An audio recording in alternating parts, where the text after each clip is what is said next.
So good morning guys और आपके crack exam channel में आप सभी का स्वागत है। तो आज के इस वीडियो में 28 जून के इंपॉर्टेंट करंट अफेयर्स को हम लोग कवर करेंगे। तो हमारा पहला प्रश्न क्या है, हाल ही में पंजाब की पहली महिला मुख्य सचिव चीफ सेक्रेटरी कौन बन गई है? तो आंसर होगा विनी महाजन। तो ये जो विनी महाजन है ये पंजाब की पहली महिला मुख्य सचिव बन गई है। और ये जो है ना विनी महाजन, ये डीजीपी दिनकर गुप्ता की वाइफ है। मतलब एक तरह से आप देख लो प्रशासन और पुलिस की कमान पति पत्नी के हाथों में आ गई है। तो सिंपल से आपको विनी महाजन का नाम याद रखना है। बाकी जो ये ऑप्शन है ये अभी सारे न्यूज में थे, जैसे कि अनमोल नारंग यूएस मिलिट्री एकेडमी से ग्रेजुएट होने वाली पहली सिख महिला बनी थी अभी ये। मनमीत कौर की बात करेंगे, ये पाकिस्तान की पहली सिख महिला पत्रकार हैं जिन्हें ब्रिटेन में एक प्रतिष्ठित पुरस्कार के लिए नामित किया गया। और वनीजा रूपाणी ये भारतीय मूल की लड़की हैं और अभी नासा के मंगल ग्रह के पहले हेलीकॉप्टर का नाम इन्होंने रखा था। और नाम क्या रखा था? इंजीन्यूटी नाम रखा था। अब यहाँ पे बात पंजाब की हो रही है, तो ये रहा मैप में पंजाब। कैपिटल इसकी क्या है? चंडीगढ़ है। मुख्यमंत्री अमरिंदर सिंह है और गवर्नर हो गए वीपी सिंह बदनौर। अभी आपको याद होगा पंजाब सरकार ने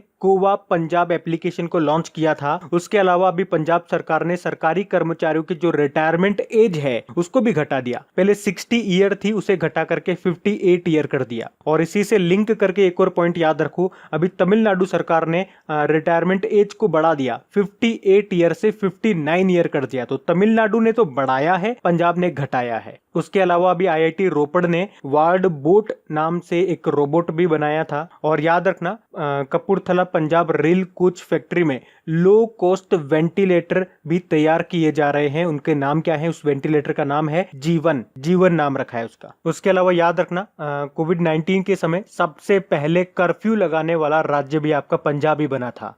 और अगर आपसे पूछा जाए पूरी तरह से लॉकडाउन लगाने वाला, वो राजस्थान बना था। और पंजाब की कैपिटल क्या है? चंडीगढ़ है। आपको बताया ना हरियाणा की कैपिटल भी चंडीगढ़ है। चंडीगढ़ एक यूनियन टेरिटरी है। और चंडीगढ़ से आपको कुछ याद आता होगा, अभी फसाई ने फूड सेफ्टी इंडेक्स 2019-20 जारी किया था, तो उसमें यूनियन टेरिटरीज की कैटेगरी में चंडीगढ़ टॉप पे रहा था। जबकि बड़े राज्यों में गुजरात टॉप पे था और छोटे राज्यों में गोवा टॉप पे था। वैसे अभी पंजाब सरकार ने घर घर निगरानी एप्लीकेशन भी लॉन्च किया था। तो ये सब कारण से अभी पंजाब न्यूज में था, इनको याद रखना। बढ़ते हैं आगे। फिर है हाल ही में स्टार्टअप जिनोम द्वारा जारी टॉप 30 स्टार्टअप इकोसिस्टम लिस्ट में शामिल होने वाला एकमात्र भारतीय शहर कौन सा है? तो आंसर होगा बेंगलुरु। तो अभी स्टार्टअप जिनोम ने the global startup ecosystem list 2020 को जारी किया है और इस लिस्ट में उन अच्छे शहरों को शामिल किया गया है जहां के स्टार्टअप ग्लोबली यानी कि वैश्विक लेवल पे सफलता प्राप्त कर रहे हैं। तो इसमें टॉप 30 में एकमात्र भारतीय शहर है, वो कौन सा है? बेंगलुरु है। और बेंगलुरु का स्थान कौन सा है वैसे? तो बेंगलुरु 26वें नंबर पे है। और उसके बाद दिल्ली 36वें नंबर पे है, 36 नंबर पे। अच्छा, टॉप पे कौन है? टॉप पे कैलिफोर्निया की सिलिकॉन वैली है। अच्छा, इसके अलावा top 100 emerging ecosystem for startup ranking में मुंबई पहले स्थान पर आए। सेकंड नंबर पे ज्यूरिख स्विट्जरलैंड रहा है। तो ये भी ध्यान रखना। अच्छा, इस प्रश्न से शायद आपको कुछ याद आ रहा होगा, कुछ कनेक्ट कर पा रहे होंगे। अभी कुछ समय पहले ही हमने पढ़ा था कि स्टार्टअप ब्लिंक ने स्टार्टअप इकोसिस्टम रैंकिंग 2020 जारी किया था, जिसमें भारत 23 नंबर पे था और उसमें टॉप पे था यूएसए। तो वो भी आप ध्यान रखना। बढ़ते हैं आगे। फिर है हाल ही में एमएसएमई डे कब मनाया गया? तो सही उत्तर होगा 27 जून को। तो 2017 के बाद से हर साल 27 जून को एमएसएमई डे मनाया जाता है। एमएसएमई मतलब होता है माइक्रो स्मॉल मीडियम एंटरप्राइजेस। कौन मनाता है? यूनाइटेड नेशन इसको मनाता है। तो सतत विकास यानी कि सस्टेनेबल डेवलपमेंट और वैश्विक अर्थव्यवस्था यानी कि ग्लोबल इकोनॉमी में एमएसएमई सेक्टर्स के द्वारा किए गए योगदान के बारे में जागरूकता बढ़ाने के लिए इसे मनाया जाता है। अच्छा, हमारे एमएसएमई मंत्री कौन है? नितिन गडकरी जी हैं, जिनका निर्वाचन क्षेत्र है नागपुर। वैसे नितिन गडकरी जी के पास एक और मंत्रालय है, परिवहन व राजमार्ग मंत्रालय। अच्छा चलो, एक प्रश्न आपके लिए। अभी एमएसएमई मंत्रालय के सचिव बने थे नए, कौन बने थे? ये आप लोगों को बताना है। चलो मैं ही बता देता हूँ। इसका आंसर होगा अरविंद कुमार शर्मा। एमएसएमई मंत्रालय के सचिव कौन बने? सेक्रेटरी कौन बने? अरविंद कुमार शर्मा। ये आप याद रखना। अच्छा, अभी 25 जून को भी एक डे हमने मनाया था, सी फेयरर डे। एक्चुअली में अंतरराष्ट्रीय व्यापार और वैश्विक अर्थव्यवस्था में जो नाविक होते हैं, जो जहाज चलाने वाले नाविक होते हैं, उनके योगदान को पहचानने के लिए इसको मनाया जाता है। और इसकी थीम क्या रही थी? सी फेयरर आर की वर्कर्स। तो ये भी आप ध्यान रखना। अब इंपॉर्टेंट डे वाला क्वेश्चन है, तो आपको पता है जब भी इंपॉर्टेंट डे आता है तो उस महीने के सारे इंपॉर्टेंट डे को मैं आपको रिवाइज कराता हूँ। अगर आपको याद है तो मेरे साथ साथ बोलना। और अगर आप में से इस वीडियो को कोई फर्स्ट टाइम देख रहा है तो आपके लिए यहाँ पे सारे इंपॉर्टेंट डे में शो कर रहा हूँ, तो उनको देख देख करके आप हमारे साथ बोलना। क्योंकि बोलने से चीजें आदि याद हो जाती है। तो 1 जून को हमने मनाया था वर्ल्ड मिल्क डे, 3 जून को मनाया विश्व साइकिल दिवस, 5 जून को मनाया वर्ल्ड एनवायरनमेंट डे, 7 जून को मनाया विश्व खाद्य सुरक्षा दिवस वर्ल्ड फूड सेफ्टी डे, और 8 जून को 2 इंपॉर्टेंट डे मनाए, वर्ल्ड ओशियन डे और वर्ल्ड ब्रेन ट्यूमर डे। फिर 9 जून को विश्व प्रत्यायन दिवस वर्ल्ड एक्रेडिटेशन डे के रूप में मनाया। 12 जून को बाल मजदूरी के खिलाफ विश्व दिवस यानी world day against child labour. फिर 13 जून को अंतरराष्ट्रीय रंगहीनता दिवस इंटरनेशनल एल्बिनिज्म अवेयरनेस डे। फिर 14 जून को विश्व रक्तदाता दिवस वर्ल्ड ब्लड डोनर डे मनाया। 15 जून को world Elder abuse awareness day मनाया। वैसे 15 जून को ग्लोबल विंड डे भी मनाया था। 16 जून को अंतरराष्ट्रीय परिवार प्रेक्षण दिवस यानी कि international day of family remittance के रूप में मनाया। फिर 17 जून को विश्व मरुस्थलीकरण व सूखा रोकथाम दिवस मनाया यानी कि world day to combat desertification. फिर 18 जून को सस्टेनेबल गैस्ट्रोनॉमी डे मनाया और 18 जून को ही ऑटिस्टिक प्राइड डे भी मनाया था। और 18 जून से एक और याद रखो पॉइंट कि कर्नाटक ने इस बार मास्क दिवस भी मनाया 18 जून को। किसने? कर्नाटक सरकार ने। फिर 19 जून को विश्व सिकल सेल दिवस मनाया। 20 जून को विश्व शरणार्थी दिवस वर्ल्ड रेफ्यूजी डे मनाया। फिर 21 जून को 3 डे हम मनाते हैं। इंटरनेशनल योगा डे मनाया, वर्ल्ड म्यूजिक डे मनाया और वर्ल्ड हाइड्रोग्राफी डे मनाया। उसी तरह से 23 जून को भी 3 इंपॉर्टेंट डे मनाए थे, United nation public service day, international window day, window मतलब विधवा, और इंटरनेशनल ओलंपिक डे मनाया। तो ये इंपॉर्टेंट डेज आपको याद रखने हैं। और जैसे ये महीना खत्म होगा जून के सभी इंपॉर्टेंट डेज का ऑडियो बना करके मैं अपलोड कर दूंगा, तो वो ऑडियो आप सुन लेना। और उम्मीद करूंगा अभी तक जितने भी इंपॉर्टेंट टॉपिक्स के मैंने ऑडियो बनाए हैं वो सभी आप लोगों ने सुन लिए हो। IITs पे हम बना चुके हैं जनवरी से लेकर जून तक का, एम्बेसडर, हाई कमिश्नर, राजदूत, उच्चायुक्त पे बना चुके हैं, GI टैक्स पे बन चुका है और प्रीवियस मंथ्स के भी इंपॉर्टेंट डेज का ऑडियो बन चुका है। तो उम्मीद करूंगा आप लोगों ने वो सुन लिया होगा। और अब जल्द ही एक आध दिन में मैं कोशिश कर रहा हूँ जो भी अभी जनवरी से लेकर जून तक इंपॉर्टेंट बुक्स आपकी न्यूज में रही है उनका भी ऑडियो आपको मिल जाए। पहले ऑडियो आप ले लो क्योंकि ऑडियो में इतना टाइम नहीं लगता, फिर धीरे धीरे मैं आपको वीडियो भी बना करके दूंगा, चिंता मत करो। ये बात मैं आपको दोबारा इसलिए बता रहा हूँ, वैसे मैं आपको पहले ही बता चुका हूँ, लेकिन फिर भी कुछ स्टूडेंट्स बार बार पूछते हैं, इसीलिए मैं आपको बता रहा हूँ कि ऑडियो अभी आप सुन लो, अपना रिविजन कर लो, और जैसे ही मुझे टाइम मिलेगा मैं आपको वीडियो भी बना करके दे दूंगा। तो जब आप वीडियो देख रहे होंगे ना तो आपको एक अलग ही कॉन्फिडेंस फील होगा क्योंकि आप ऑडियो सुन चुके हो उसका। तो ऑडियो रिवीजन आपको नीचे डिस्क्रिप्शन में मिल जाएगा, वहां जाकर के आप सुन सकते हो अगर अभी तक नहीं सुना तो। बढ़ते हैं आगे।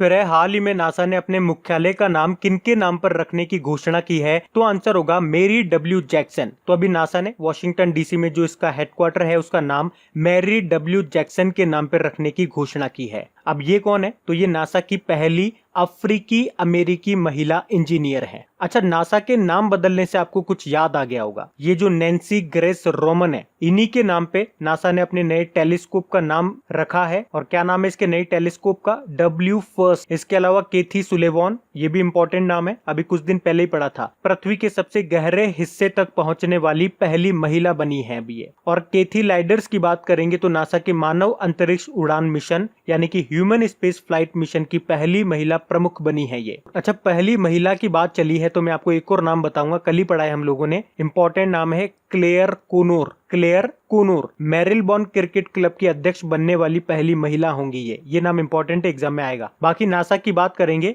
तो नासा मतलब होता है national aeronautics and space administration. स्थापना 1958 में हुई थी। DRDO की भी 1958 में हुई थी। इसका हेडक्वार्टर वॉशिंगटन DC में हो गया और इसके अध्यक्ष का नाम क्या है? जिम ब्रिडस्टीन है। अच्छा, नासा से एक इंपॉर्टेंट पॉइंट आपको बताता हूँ। अभी नासा ने रंजीत कुमार को नासा डिस्टिंग्विश सर्विस मेडल से सम्मानित किया था, तो ये भी ध्यान रखना। बढ़ते हैं आगे। और हाँ गाइज, अगर वीडियोज आपको अच्छे लगते हैं, हेल्पफुल लगते हैं, तो प्लीज वीडियो को शेयर जरूर किया कीजिए अपने दोस्तों के साथ में। कम से कम अपने दोस्तों से तो आप रिक्वेस्ट कर ही सकते हैं, उन पे तो आपका हक है। तो उनको जरूर चैनल को रिकमेंड करें और बोलें एक बार विजिट करने के लिए, और कम से कम इसे लाइक जरूर किया करें, एक थम्स अप जरूर दिया करें। अच्छा, मुझसे कुछ स्टूडेंट्स ने बोला था कि आप टारगेट रखा करिए लाइक के लिए। देखिए, बहुत अच्छी बात कही आपने, मैं आपके इमोशंस की कद्र करता हूँ, लेकिन मेरे टारगेट रखने से कुछ नहीं होगा। मैं तो बोल दूंगा कि 10,000 का टारगेट रखते हैं हमारे इस वीडियो के लिए। चलो 10,000 भी ज्यादा हो जाएगा, हमारे 24 घंटे में केवल 18,000 व्यूज आते हैं, एवरेज मान के चलते हैं, तो अगर उसका आधा भी ले लेते हैं तो 9,000 का टारगेट हो जाता है। लेकिन मेरे रखने से कुछ नहीं होगा, ये सब आप पे डिपेंड करता है। ये चीज मैं नहीं कर सकता हूँ, ये आप ही लोग करेंगे। जो चीज मैं कर सकता हूँ वो मैं पूरी ईमानदारी से करता हूँ, आप लोगों के लिए पूरी मेहनत के साथ करता हूँ। आप वो नोटिस कर पा रहे होंगे, मुझे बताने की जरूरत नहीं है। तो मैं तो आप लोगों के लिए पूरा ईमानदार हूँ। क्या आप लोग हमारे लिए ईमानदार हैं? तो चलिए आज उन स्टूडेंट्स की बात रख ही लेते हैं। आज टारगेट रखते हैं हम 9000 लाइक का, और आज वास्तव में पता लगेगा कि कितने स्टूडेंट्स हैं जो हमें दिल से सपोर्ट करते हैं। चलो आज रख ही लिया टारगेट, अभी हम बढ़ते हैं आगे।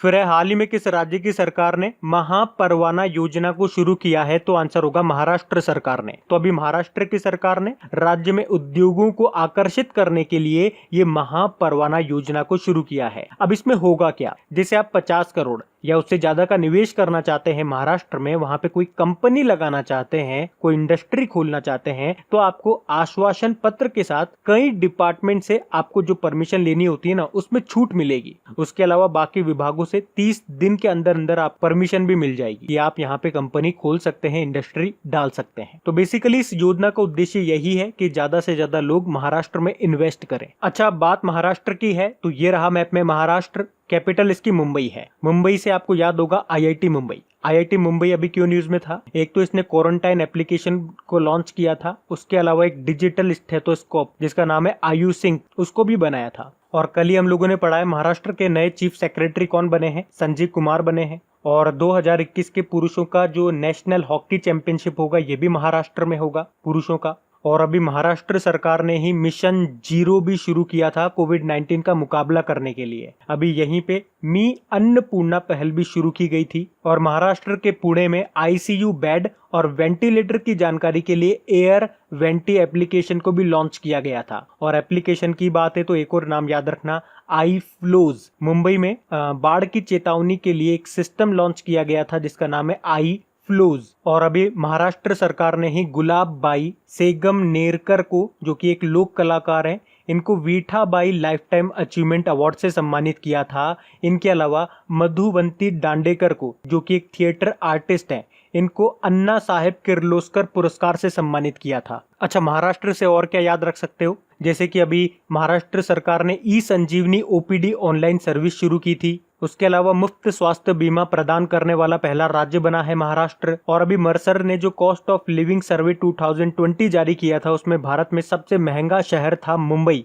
और ये विश्व में 60वें नंबर पे था। वैसे टॉप पे तो हांगकांग था, यानी कि दुनिया में सबसे महंगा हांगकांग था। और अभी महाराष्ट्र ने अपने पर्यावरण मंत्रालय का नाम चेंज करके क्या कर लिया? पर्यावरण व जलवायु परिवर्तन विभाग कर लिया। अभी महाराष्ट्र यानी कि बॉम्बे हाईकोर्ट के नए चीफ जस्टिस बने थे कौन? दीपांकर दत्त बने थे। यहाँ के मुख्यमंत्री हैं उद्धव ठाकरे और गवर्नर हैं भगत सिंह कोश्यारी। तो ये सारे पॉइंट महाराष्ट्र से थे जो भी न्यूज में रहे, वो मैंने आपको बता दिए, इनको याद रखना। बढ़ते हैं आगे। फिर है, हाल ही में किए गए सर्वे के अनुसार भारत के ग्रेट टेस्ट बल्लेबाज कौन बन गए हैं? तो आंसर होगा राहुल द्रविड़। अच्छा, ये सर्वे जारी किसने किया? विजडन इंडिया ने। और इस सर्वे में राहुल द्रविड़ को अब तक का सबसे महान भारतीय टेस्ट बैट्समैन माना गया है। इस सर्वे में राहुल द्रविड़ ने सचिन तेंदुलकर से 52% ज्यादा वोट हासिल किए हैं। अच्छा, राहुल द्रविड़ से और क्या पॉइंट आप याद रख सकते हो? इनको 2019 में नेशनल क्रिकेट एकेडमी का हेड बनाया था बीसीसीआई ने। उसके अलावा आईसीसी हॉल ऑफ फेम में शामिल होने वाले ये 5वें भारतीय बने थे। और छठे भारतीय कौन बने थे? सचिन तेंदुलकर बने थे। और सचिन तेंदुलकर की बात आई है तो इनकी ऑटोबायोग्राफी का नाम क्या है? ये याद होना चाहिए आपको, playing it's my way, playing it my way. और सौरव गांगुली की बात करेंगे तो इनकी ऑटोबायोग्राफी का नाम क्या है? Century is not enough. ये अभी वर्तमान में बीसीसीआई के 39 नंबर के अध्यक्ष हैं। और अभी टोक्यो ओलंपिक के लिए गुडविल एम्बेसडर भी इनको बनाया गया है। और अभी हमने पढ़ा भी था, JSW सीमेंट के ब्रांड एम्बेसडर बने थे ये सुनील छेत्री के साथ मिलकर के। बाकी वसीम जाफर की बात करेंगे, ये उत्तराखंड क्रिकेट टीम के अभी कोच बने थे, तो ये नाम भी ध्यान रखना। बढ़ते हैं आगे। फिर है, हाल ही में किस राज्य ने पशुधन न्याय योजना शुरू की है? तो आंसर होगा छत्तीसगढ़ सरकार ने। और बेसिकली इस योजना को हरेली पर्व पर शुरू किया जाएगा। ये जो हरेली पर्व है, या जिसे हरेली भी कहा जाता है, ये छत्तीसगढ़ का पहला त्योहार माना जाता है और इसी दिन इसको शुरू किया जाएगा। वैसे इस योजना का उद्देश्य क्या है? इस योजना का सिंपल सा उद्देश्य है पशुपालन को व्यावसायिक रूप से लाभदायक बनाना और मवेशियों के द्वारा खुले में जो चराई होती है उसको रोकना। वो किसी की भी खेतों में घुस जाते हैं और चराई करने लगते हैं, तो ये भी एक समस्या है, तो इसको रोकना। उसके अलावा आपने देखा होगा सड़कों पे जो आवारा पशु घूमते रहते हैं, वो भी एक बड़ी समस्या है, उसको भी रोकना। इसके अलावा पशुधन के मालिकों को, यानी कि जो गाय वगैरह है उनके जो मालिक हैं, उनसे गायों के गोबर को खरीदा जाएगा ताकि उन्हें कुछ आर्थिक लाभ भी मिल सके। तो याद रखना, पशुधन न्याय योजना किसने शुरू की है? छत्तीसगढ़ सरकार ने। अब छत्तीसगढ़ सरकार ने शुरू की है तो ये रहा मैप में छत्तीसगढ़। कैपिटल इसकी रायपुर है। मुख्यमंत्री हो गए भूपेश बघेल, गवर्नर हो गई अनुसुईया उइके, और यहाँ के जो चीफ जस्टिस हैं उनका नाम है PR रामचंद्रन मेनन। बाकी कल ही हमने छत्तीसगढ़ के बारे में एक क्वेश्चन पढ़ा था। क्या पढ़ा था? कि 100% कचरे का निपटान यानी कि उसको डिस्पोज करने वाला देश का पहला राज्य बनेगा आपका छत्तीसगढ़। उसके अलावा छत्तीसगढ़ के मुख्यमंत्री ने रोजगार संगी मोबाइल एप्लीकेशन को लॉन्च किया था, और छत्तीसगढ़ पुलिस ने होम क्वारंटाइन लोगों के लिए रक्षा सर्व एप्लीकेशन लॉन्च किया था। और उसी के साथ और छत्तीसगढ़ के पुलिस कर्मियों को डिप्रेशन से बाहर निकालने के लिए स्पंदन योजना भी शुरू की थी अभी छत्तीसगढ़ सरकार ने। और अभी यहीं पे होम डिलीवरी के लिए CG हार्ट योजना शुरू की गई थी। और छत्तीसगढ़ सरकार ने ही पढ़ई तुहर द्वार पोर्टल भी लॉन्च किया था। और छत्तीसगढ़ के जो पहले मुख्यमंत्री थे अजीत जोगी, उनका भी निधन हो गया है। और एक और पॉइंट याद रखो, अभी छत्तीसगढ़ सरकार ने राजीव गांधी किसान न्याय योजना भी शुरू की थी। और छत्तीसगढ़ के अंबिकापुर में ही भारत का पहला गार्बेज कैफे भी खुलेगा। और छत्तीसगढ़ के अंबिकापुर में ही भारत का पहला गार्बेज कैफे भी खुला है। तो ये भी आप ध्यान रखना। बाकी आप यहाँ से नेशनल पार्क याद रखो। एक तो इंद्रावती नेशनल पार्क है यहाँ पे, किंगर वैली नेशनल पार्क आपको यहाँ पे मिलेगा, किंगर वैली नेशनल पार्क। गुरु घासीदास नेशनल पार्क भी है यहाँ पे, जो कि अब छत्तीसगढ़ का चौथा टाइगर रिजर्व बन चुका है। तो ये भी ध्यान रखना। बढ़ते हैं आगे। फिर है, हाल ही में किस देश ने 2023 तक पहले पर्यटक को स्पेस वॉक पर ले जाने की घोषणा की है? तो आंसर होगा रशिया ने। तो अभी रशिया के एनर्जी स्पेस कॉर्पोरेशन ने ये घोषणा की है कि वो 2023 में पहली बार पर्यटकों को स्पेस वॉक पर लेकर के जाएगा। और इसके लिए एनर्जी स्पेस कॉर्पोरेशन ने अमेरिका की एक अंतरिक्ष पर्यटन कंपनी है स्पेस एडवेंचर्स, उसके साथ समझौता किया है। तो ये पॉइंट आप ध्यान रखना। अच्छा, रशिया से एक और आपको क्वेश्चन बताता हूं, ध्यान से सुनो। अभी रशिया ने आभासी यानी कि वर्चुअल रशिया चाइना भारत त्रिपक्षीय बैठक की मेजबानी भी की थी। तो ये पॉइंट भी ध्यान रखना। बाकी रशिया की बात है तो ये रहा मैप में रशिया। कैपिटल इसकी मॉस्को है। करेंसी हो गई रूबल। प्रेसिडेंट है व्लादिमीर पुतिन। और इसके प्रधानमंत्री का नाम क्या है? मिखाइल मिशुस्तिन नाम है। रशिया की संसद को क्या कहते हैं? रशिया की संसद को ड्यूमा कहते हैं। और डाइट कहते हैं जापान की संसद को। और एशिया की सबसे बड़ी फ्रेश वाटर लेक आपको यहीं पे मिलेगी रशिया में, जिसको कहते हैं बेइकल लेक। तो ये आप याद रखना। बढ़ते आगे।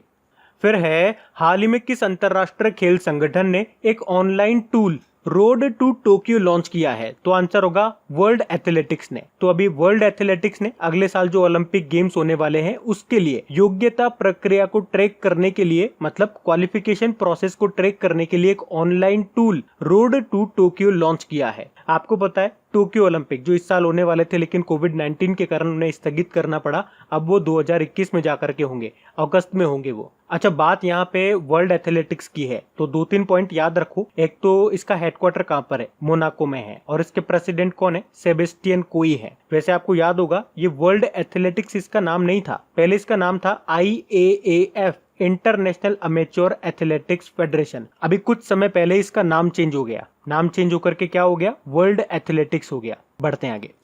फिर है, हाल ही में किस फुटबॉल क्लब ने प्रीमियर लीग का खिताब जीत लिया है? तो आंसर होगा लिवरपूल ने। तो इंग्लैंड का फुटबॉल क्लब है ये लिवरपूल, और अभी इसने इंग्लिश प्रीमियर लीग का खिताब जीत लिया है। और ये पहली बार है जब लिवरपूल ने इंग्लिश प्रीमियर लीग का खिताब जीता है। तो याद रखना, ये जो लिवरपूल है ये इंग्लैंड का एक फुटबॉल क्लब है। बाकी बार्सिलोना ये स्पेन का फुटबॉल क्लब है, और जो अर्जेंटीना के लियोनेल मेसी हैं वो इसी की तरफ से खेलते हैं। जो ये ला लीगा है ये भी एक स्पेनिश फुटबॉल क्लब है। और आपको याद होगा कुछ समय पहले ही रोहित शर्मा को भारत में इसका ब्रांड एम्बेसडर बनाया गया था। और रियल मैड्रिड ये भी स्पेनिश फुटबॉल क्लब है। बढ़ते हैं आगे।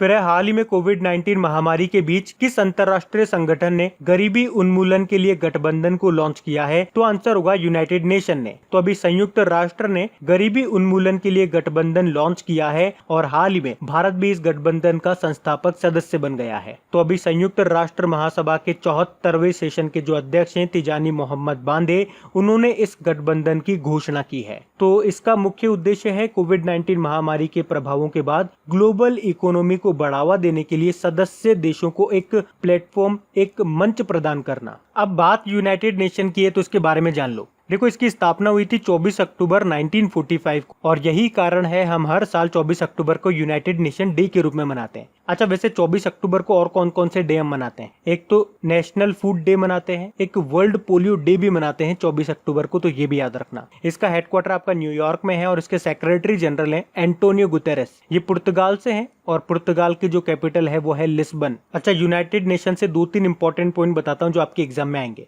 एक तो यूनाइटेड नेशन में भारत के स्थायी प्रतिनिधि बने थे अभी कौन? टी.एस. तिरुमूर्ति, बहुत इंपॉर्टेंट नाम है। इसके अलावा 75वीं यूनाइटेड नेशन जनरल असेंबली का अध्यक्ष किसे नियुक्त किया गया है? तो वोल्कन बोजकिर को, ये टर्की से हैं। और अभी हमने पढ़ा 74वीं यूनाइटेड नेशन जनरल असेंबली के अध्यक्ष कौन है? तिजनानी मोहम्मद बांदे। और 75वीं के होंगे ये वोल्कन बोजकिर, तो इनका नाम भी आप ध्यान रखेंगे। बाकी एक और पॉइंट बताऊं आपको कि भारत जो है वो 2 साल के लिए यूनाइटेड नेशन सिक्योरिटी काउंसिल का नॉन परमानेंट मेंबर बन चुका है, ये भी ध्यान रखना। बढ़ते हैं आगे।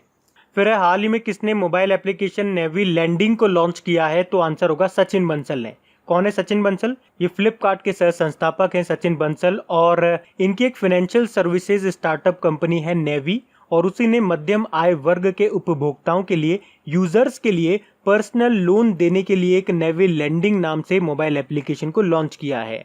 तो इस एप्लीकेशन के जरिए 5 लाख रुपए तक का इंस्टेंट लोन मिल सकेगा, और ये जो लोन का पूरा प्रोसेस होगा, पूरी प्रक्रिया होगी, वो पूरी डिजिटली होगी, यानी कि पेपरलेस होगी पूरी तरीके से। तो अब बात करेंगे कल की वीडियो में पूछे गए प्रश्न के उत्तर की। तो कल के वीडियो में आपसे पूछा गया था किस राज्य को ई पंचायत पुरस्कार 2020 के तहत प्रथम पुरस्कार मिला है? तो आंसर होगा हिमाचल प्रदेश को। आप सभी ने प्रश्न का बिल्कुल सही उत्तर दिया है। और गाइस, लाइक करना मत भूलिएगा और शेयर भी कर दीजिएगा इसे। हाँ, शेयर भी कर दीजिएगा।